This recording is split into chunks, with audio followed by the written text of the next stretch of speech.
যে জিনিসটা সবচেয়ে ভালো করে রান্না করছে সেটা হচ্ছে সালাদ। সালাদটা ভালো করে রান্না করছে সে, খুবই টেস্টি হয়েছে। সালাদটা টেস্টি হয়েছে, এই জন্যই সালাদটা খাওয়া শেষ হয়ে গেছে নাকি? আর বাকি ডাল টাল এই যে ঝোল গ্রেভি টেভি এগুলো সব হয়ে গেছে। আসসালামু আলাইকুম, আবার এসে বললাম অন্য একটা ব্লগ নিয়ে। অনেক দিন পরে তোমাদের মাঝে ফিরে আসলাম। আর আজকে আসলে আমরা চলে আসছিলাম চট্টগ্রামের বিখ্যাত মেজজান খাইতে। আমি আর আমার বন্ধু যখন কক্সবাজারে গেছিলাম, তো কক্সবাজারে মেজজান ডাইন নামে একটা রেস্টুরেন্ট আছে যেখানে কিনা চট্টগ্রামের বিখ্যাত মেজজান বিক্রি করা হয়। তো আমরা দুইজন দুপুরবেলা সেখানে খাওয়ার জন্য গেছিলাম। আর গিয়ে তো আমি পুরাই অবাক যে এত সুন্দর মলিবাসের রেস্টুরেন্ট হইতে পারে, আর কত সুন্দর একটা ওয়াশরুমও দেওয়া আছে। তোমরা চাইলে এখানে সমুদ্র থেকে আইসাও ওয়াশ হয়ে তারপর খাইতে বসতে পারো। আর দেখো ডেকোরেশনটা কিন্তু আসলে একটা অস্থির একটা ডেকোরেশন, যেটা দেখে আমার সবচেয়ে ভালো লাগছে। আশা করি তোমরাও যদি যাও ভিতরে দেখে চমলক্ষ হয়ে যাইবা, ঠিক আছে?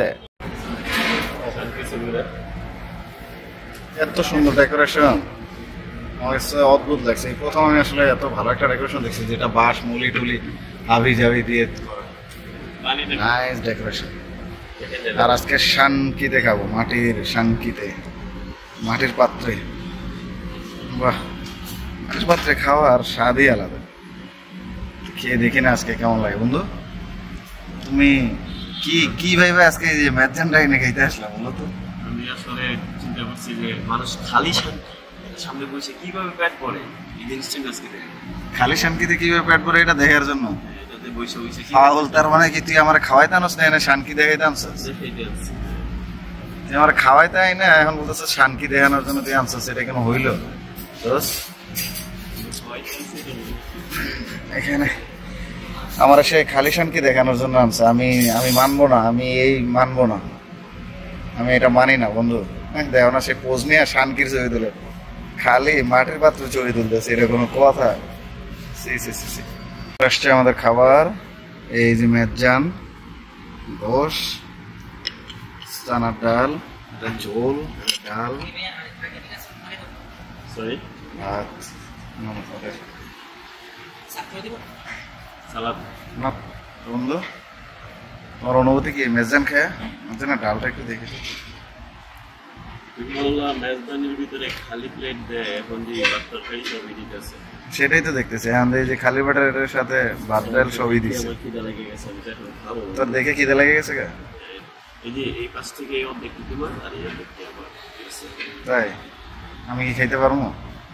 এই যে তোমার অনেক কিছু আছে, অনেক কিছু আছে না, একটু খাইয়া দেখি তাইলে নাকি। ভাত তো নর্মাল চালের ভাতই দিছে বেটা, তুই যে কস নাকি আতপ চাল দেয়। মেজবান খাইলে তো নরমাল চালের ভাতই দিব। একটু খাইয়া দেখি কি অবস্থা, এদের খাবারটা টেস্ট করে দেখি। খাবার মোটামুটি আমাদের সবকিছু চলে আসছে। আমরা 2 সেট মেজজানের আইটেম নিচ্ছি। গরুর গোশত এই যে দেখতে পেতেছো, একদম লাল লাল ভুনা। মোটামুটি আশা করি খাইতে ভালোই লাগবে। এখন খাওয়ার পরে বোঝা যাবে যে আসলে খাবারের টেস্ট কেমন। সাথে আমরা চানার ডাল নিছি, পাতলা ডাল নিছি এবং একটু গ্রেভি দিছি আলাদা করে, ঠিক আছে? একটু চেখে খেয়ে দেখি। মোটামুটি খুব একটা খারাপ তাও বলবো না, খুব একটা যে ভালো তাও না। হ্যাঁ, একটু চানার ডাল নিয়ে খাই। চানার ডাল খাইলে মনে হয় ভালো লাগতে পারে, যদিও চানার ডালের স্বাদ খুব একটা ভালো না। তবে মোটামুটি যেহেতু এখানে আসছি, খাবার নিছি, খাইতে তো হবে মামা, খাবার তো নষ্ট করা যাবে না, কি বলো? আর লোকেশনটা বলি, এটা কিন্তু কক্সবাজারই মেজজান ডাইন রেস্টুরেন্ট। তোমরা যদি যাও তোমরা খাইতে পারো, আর এটার রিভিউটা সর্বশেষ তোমাদেরকে জানাবো। বন্ধু কি অবস্থা, কেমন টেস্ট? ইয়াম্মি।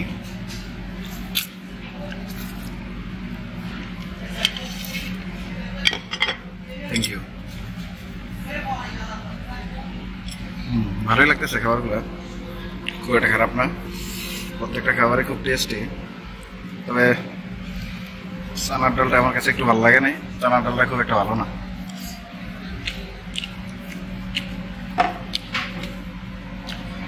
একটু সালাদও দিয়েছে ওরা, পেঁয়াজ, শসা, কাঁচামরিচ, লেবু, ভালোই লাগতেছে টেস্টটা। আমার ধন্যবাদ তোমার মেজান খাওয়ানোর জন্য।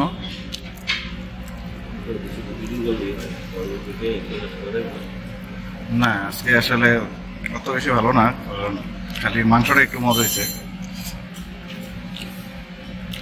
ডালটা খেয়ে দেখি। এতক্ষণ খাবারের যে রিভিউ দিচ্ছিলাম, আসলে লোকগুলো পাশে দাঁড়ায় ছিল, তাই আসলে এই টাইপের রিভিউ আমাদের দিতেই হইল। কিন্তু খাবারটা খেয়ে আমাদের আসল রিভিউটা আপনারা লাস্টে দেখতে পারবেন, আসলে আমরা কী টাইপের রিভিউ দিই। আর আমি যতটা এখানে আশা নিয়ে খাইতে আসছিলাম যে চট্টগ্রামের ঐতিহ্যবাহী মেজান খাবো, আমি ট্রুথফুলি যদি বলি তাহলে আমার সেই রকম স্বাদ পাই নাই। কারণ আমি রেডিসন ব্লুতে চট্টগ্রামে খাইছিলাম মেজান, সেখানকার খাবারের টেস্ট আর এখানকার আসলে টেস্ট দুইটাই ডিফারেন্ট। বিশেষ করে হচ্ছে এদের মাংসের পিস এমন লো কোয়ালিটির, যেটা আমি আগে কখনোই মাংস খাইনি এরকম। মানে মাংসের পিসগুলোর কোয়ালিটি এত বাজে, মানে কি বলবো, এগুলো মনে হয়েছে যেন কোত্থেকে জানি কি এর মাংস নিয়ে আসছে, আমি নিজে বুঝি নাই যে এই টাইপের কোয়ালিটির মাংস রান্না করতে পারে তারা। খাবারের স্বাদ ঠিক আছে, বাট মাংসের টুকরা বা মাংসের যে কোয়ালিটি সেটা একদম বাজে। এই টাইপের মাংস আমি কোনো দিনই খাই নাই। আর দামগুলো যদি বলি, আমরা দুইজন মানুষ এই খাবারগুলো খাইছিলাম, প্রায় মনে হয় 1400 টাকার মতো বিল আসছিল আমাদের। 1300 প্লাস সামথিং বিল আসছে আমাদের, প্রায় 1400 টাকার মতো বিল আসছে। মানে দুইজন লোক কি খাইছি আমরা নিজেরাও বুঝি নাই যে আমাদের এত বিল চলে আসছে। মানে পুরোটাই অবাক, আই এম তো অবাক যে আমাদের কি একটা অবস্থায় বিল তারা নিয়ে নিছে। তো তোমরা একটু অপেক্ষা করো, আমার বন্ধু ওমর ফারুক সে খাবার খেয়ে তারপর রিভিউ দিবে যে কী টাইপের খাবার আমরা খাইলাম আর কোন খাবারটা সবচেয়ে বেশি টেস্ট হয়েছে, সেটাই তোমাদেরকে জানাবে। আর তোমরা সেই পর্যন্ত দেখতে থাকো, আর অবশ্যই সবাই আমাকে সাপোর্ট করবার। আল্লাহ হাফেজ, তোমরা বাকি রিভিউটা দেখো। একলাই সব খাই শেষ করে নিলি? 3 বাটি মাংস খাইছস?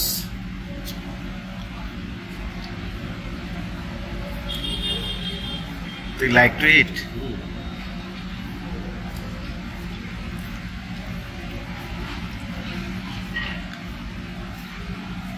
What do you?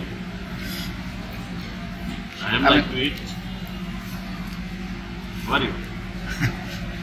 I am Gorifs. Gorifs? I am Gorifs. তুমি আমাকে এখানে খাইতে নিয়ে আসছো, আমি গরিফস না? কিন্তু খাবারের মান খুবই বাজে, খাইয়া মজা পাই নাই, তোমার সফলতা হইল না। যে জিনিসটা সবচেয়ে ভালো করে রান্না করছে সেটা হচ্ছে সালাদ। সালাদটা ভালো করে রান্না করছে সে, সালাদটা টেস্ট হয়েছে, এই জন্যই সালাদটা খাওয়া শেষ হয়ে গেছে নাকি। আর বাকি ডাল এই যে ঝোল গ্রেভি টেভি এগুলো সব হয়ে গেছে।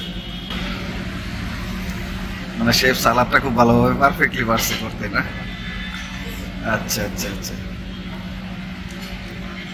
তোর আর কি ভালো লাগতেছে এখানে? গরু গোস্তটা একটু মোটামুটি ভালো হয়েছে, কিন্তু মাংসের পিসগুলা কোয়ালিটি ভালো না। Is it?